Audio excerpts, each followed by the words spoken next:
Welcome back once again to Elixir Guide and friends. तो हम लोग आज फिर से देखने वाले हैं रेलवे रिक्रूटमेंट बोर्ड जो ग्रुप डी का एग्ज़ाम होने वाला है और साथ ही साथ एनटीपीसी सीबीटी 2 का एग्ज़ाम जो होने वाला है 2022 जनवरी फरवरी में ये एग्ज़ाम हो जाएगा। दोनों ही रेलवे के एग्ज़ाम्स है। इस एग्ज़ाम्स का हम लोग प्रिपरेशन कर रहे हैं और आज हम लोग देखेंगे फिर से जनरल नॉलेज के 10 क्वेश्चन जो बेस्ड होगा साइंस पर।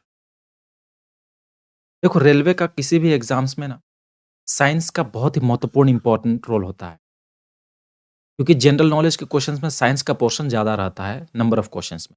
साथ ही साथ ये वीडियो उस एग्जाम्स के लिए भी बेनिफिट करेगा जो स्टाफ सिलेक्शन कमीशन या स्टेट पब्लिक सर्विस कमीशन या कोई भी ऑल अदर एग्जाम्स का प्रिपरेशन कर रहा है कोई एस्पिरेंट जिसमें जनरल नॉलेज का क्वेश्चंस रहेगा, तो ये वीडियो उसके लिए भी डायरेक्टली बेनिफिशियल। चलो फिर आज का क्लास को शुरू करते हैं। Let's get started.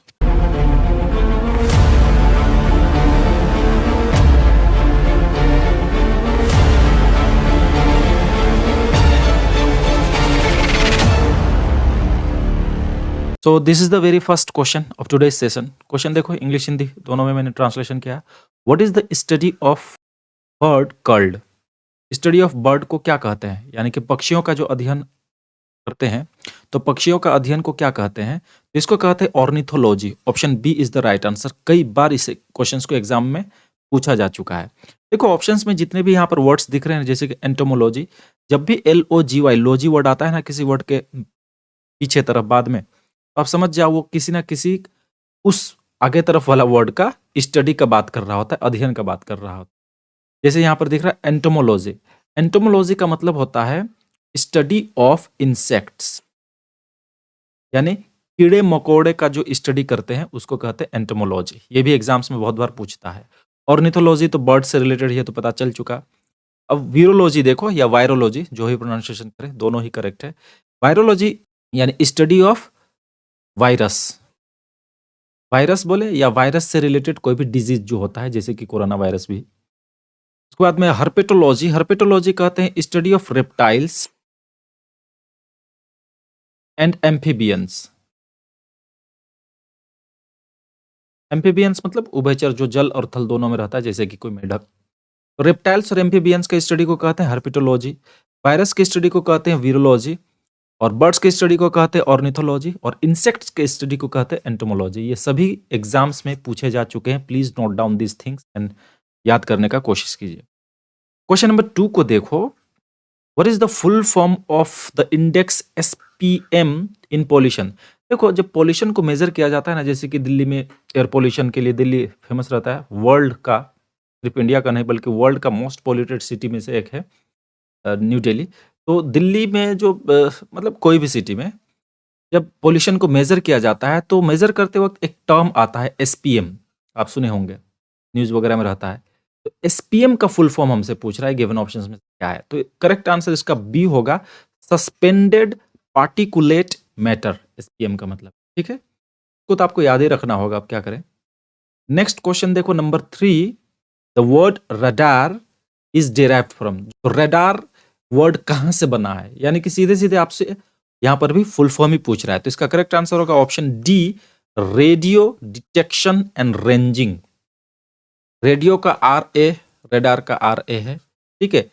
D detection से बना है, ए भी लग गया है वहां पर, और रेंजिंग का RA, ठीक है। तो रेडियो डिटेक्शन एंड रेंजिंग को रडार कहते हैं। देखो, रडार काम करता है रेडियो वेव पर, यानी कि वो रेडियो वेव छोड़ता है, उसके बाद में रिफ्लेक्ट होके इको होके आता है, तब पता चलता है कि सामने क्या चीज़ है। ये एक्चुअली में ये फंक्शन क्या है, रडार का काम क्या है, डिटेक्शन करना, यानी कि कोई भी ऑब्जेक्ट का, कोई भी सामान चीज़ों का खोजना, पता लगाना। जैसे कि वो सामने नहीं नज़र आ रहा है, दूर है, तब भी आप पता लगा सकते हो रडार के मदद से। स्पेशली ये जनरली यूज होता है एरोप्लेन्स वगैरह के लिए, सैटेलाइट वगैरह के लिए, मतलब हवा में, ऊपर में, एयर में। जैसे एरोप्लेन जब चलती है तो अपना रास्ता वो कैसे निर्धारित करती है, रडार वगैरह से ही निर्धारित करती है। एक वर्ड और सुनते होंगे आप लोग, सोनार बोल के। सोनार भी रडार जैसा ही है। इसका फुल फॉर्म है साउंड नेविगेशन रेंजिंग। इसका फुल फॉर्म को याद रखो, साउंड नेविगेशन रेंजिंग, सोनार। ये क्या काम करता है, जो भी सबमर्ज्ड थिंग्स होता है ना, जैसे कि समंदर वगैरह में कोई शिप अगर चल रहा है तो नीचे क्या-क्या सामान है, चीज़ें हैं, जैसे कोई शिप मान लो डूब गया है तो उसका पता लगाना है, तो सोनार ही भेजा जाता है। सोनार वेव यानी कि साउंड वेव भेजा जाता है, फिर वो इको होके रिफ्लेक्ट होके आता है, तो फिर पता चलता है कि वो कितना दूर है या सॉलिड थिंग्स है या कैसा है, ये सब पता चलता है। तो रडार भी और सोनार भी दोनों ही चीज़ों को पता लगाने का काम किया जाता है इससे। और रडार जनरली हवा में काम करता है, हवाई चीज़ों के पता लगाने के लिए, जैसे एरोप्लेन्स वगैरह का, और सोनार शिप्स वगैरह जैसे समुद्र पानी। ठीक है? नेक्स्ट क्वेश्चन नंबर 4 को देखो। A moving object compulsorily obtains dash, यानी कि एक गतिशील वस्तु अनिवार्य रूप से क्या प्राप्त करती है? तो ऑप्शंस में देखो, potential energy, kinetic energy, mechanical energy और हीट एनर्जी। स्थितिज ऊर्जा, गतिज ऊर्जा, यांत्रिक ऊर्जा और ऊष्मा ऊर्जा। देखो, मूविंग वर्ड आते ही आपको दिमाग में आ जाना चाहिए काइनेटिक होगा इसका करेक्ट आंसर, ऑप्शन बी। जब भी मूविंग ऑब्जेक्ट का बात करेगा ना, यानी गतिशील चल रहा हो कोई चीज, तो कोई भी चीज, कोई भी पदार्थ या खुद आप क्यों ना हो, जब वो मूविंग अवस्था में रहता है, जब हम लोग जब दौड़ते हैं या चलते हैं या तैरते हैं, मूविंग करते हैं ना, तो हमारे में जो एनर्जी उत्पन्न होता है उसको बोलते हैं गतिज ऊर्जा, क्योंकि हम लोग गति से वो एनर्जी को डिराइव कर रहे हैं, मतलब प्राप्त कर रहे हैं। तो काइनेटिक एनर्जी इस क्वेश्चन का काइनेटिक एनर्जी आंसर होगा। By the way, potential energy क्या है ये भी मैं बता देता हूँ। देखो, जब भी पोटेंशियल एनर्जी वहां होगा जब कोई हाइट का बात होगा या उसका पोजीशन को लेकर बात किया जाएगा। फॉर एग्जांपल, अगर मान लीजिए कोई बहुत बड़ा ऊंचा बिल्डिंग में आप चढ़ जाओ, ठीक है, उसके बाद में आप पर जो एनर्जी वहां पर मिलेगा ना आपको, मतलब आप में जो एनर्जी उत्पन्न होगा हाइट की वजह से, तो वो पोटेंशियल एनर्जी होगा। मान लीजिए वहां से कोई छलांग लगा दिया, ठीक है, छलांग लगा दिया तो वो मूविंग ऑब्जेक्ट बन गया, तो उस वक्त पोटेंशियल एनर्जी भी होगा क्योंकि हाइट से वो जंप लगाया, और साथ में काइनेटिक एनर्जी वहां पर उत्पन्न होगा क्योंकि वो मूविंग अवस्था में भी है। तो काइनेटिक एनर्जी और पोटेंशियल एनर्जी दोनों ही को कहते हैं मैकेनिकल एनर्जी, यांत्रिक ऊर्जा। ठीक है। हीट एनर्जी किसको कहते हैं? जहां से ऊर्जा ऊष्मा प्राप्त होता है, ताप प्राप्त होता है, एक तरह से हीट मिलता है ना। जैसे कि मान लीजिए चूल्हा से जो आप गर्मी प्राप्त कर रहे हो तो हीट एनर्जी है, वहां से चूल्हा से हीट एनर्जी निकल रहा है क्योंकि बर्निंग से हीट एनर्जी प्राप्त होता है। क्लियर हुआ? तो पोटेंशियल एनर्जी दरअसल डिपेंड करता है अपने हाइट पर, और काइनेटिक एनर्जी डिपेंड करता है वेलोसिटी पर। ठीक है, गति पर, मतलब जिसका जितना गति रहेगा तो फिर काइनेटिक एनर्जी उतना ही ज्यादा उत्पन्न होगा, और हाइट जितना ऊपर होगा तो उतना ही पोटेंशियल एनर्जी अपना प्राप्त करेगा। नेक्स्ट क्वेश्चन देखो, number 5। Radium is obtain from which mineral? Radium कहां से, किस मिनरल से, किस खनिज से प्राप्त किया जाता है? तो इसका करेक्ट आंसर होगा ऑप्शन डी, पिच ब्लेंड।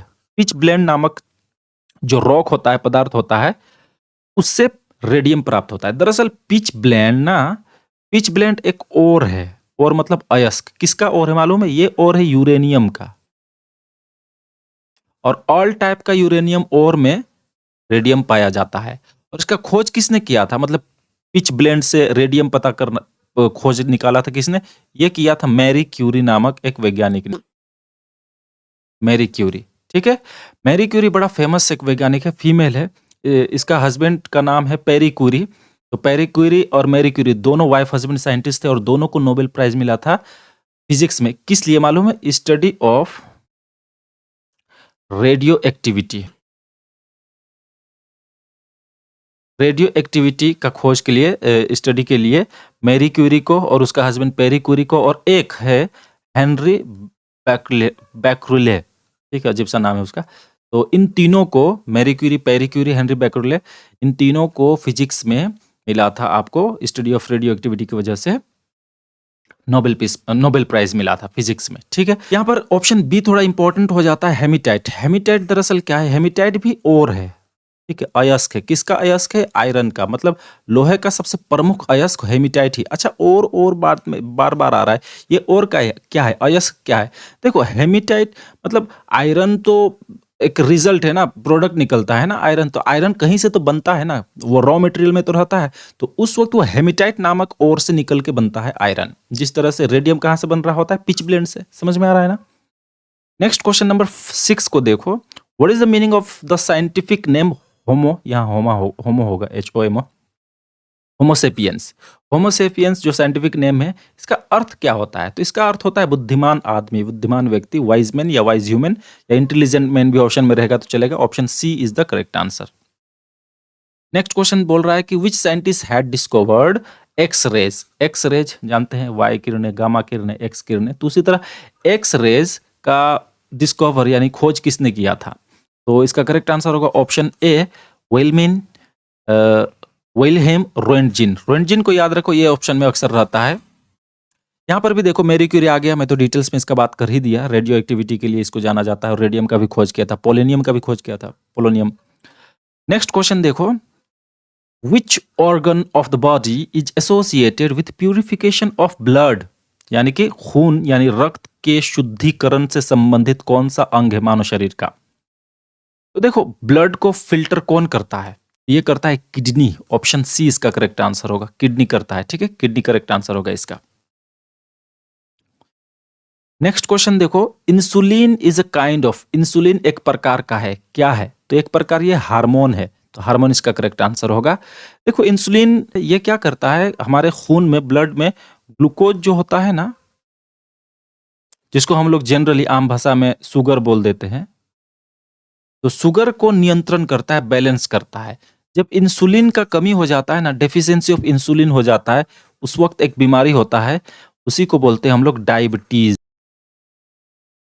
यानी मधुमेह, शुगर बीमारी बोलते हैं ना, शुगर का बीमारी। तो डायबिटीज कब होता है? डेफिशिएंसी ऑफ इंसुलिन पर, इंसुलिन की कमी से, क्योंकि इंसुलिन कंट्रोल करता है ग्लूकोज को।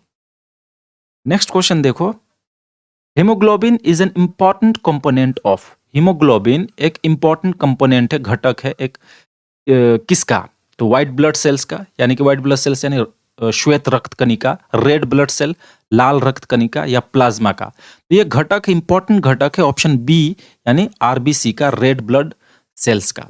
देखो हीमोग्लोबिन में हम लोगों को अमीनो एसिड वगैरह मिलता है, आयरन भी मिलता है, उसी की वजह से तो खून का रंग रेड होता है। यानी कि ये क्वेश्चन भी अगर आ गया कि हम लोग का खून का रंग, ब्लड का रंग लाल क्यों होता है, तो हीमोग्लोबिन की वजह से। अगर ऑप्शन में हीमोग्लोबिन है तो उसको लगा देंगे, अगर ऑप्शन में हीमोग्लोबिन नहीं रहेगा तो आप लगा सकते हो वहां पर एमिनो एसिड और आयरन की वजह से, क्योंकि हीमोग्लोबिन में एमिनो एसिड और आयरन ही मिलता है। ये काम क्या करता है? ये ऑक्सीजन को, हम लोग का जो रेस्पिरेटरी ऑर्गन से हम लोग जो ऑक्सीजन ग्रहण करते हैं वातावरण से, वायुमंडल से, तो ऑक्सीजन को ये ले जाता है लंग्स तक, फेफड़े तक। ठीक है, और वहां पर वो फिर CO2 को, कार्बन डाइऑक्साइड को फिर वापस ले आता है, और हम लोग फिर नाक के जरिए या मुंह के जरिए उसको फिर से बाहर छोड़ देते हैं। तो ये हीमोग्लोबिन इतना इंपॉर्टेंट काम करता है। समझ में आ रहा है ना? यही, और आयरन वगैरह की तो कमी से ही, यानी कि हीमोग्लोबिन के ही एक तरह से कमी के कारण एक बीमारी होता है जिसको बोलते हैं हम लोग एनीमिया का बीमारी कहते हैं। ठीक है, so thank you very much. 10 question हम लोगों ने सिलेक्ट किया था। उम्मीद है वीडियो आपको अच्छा लगा होगा। तो if you like the video, please do subscribe, share and comment, and stay tuned to my channel for further video. Till then, take care of yourself. Tata, bye bye.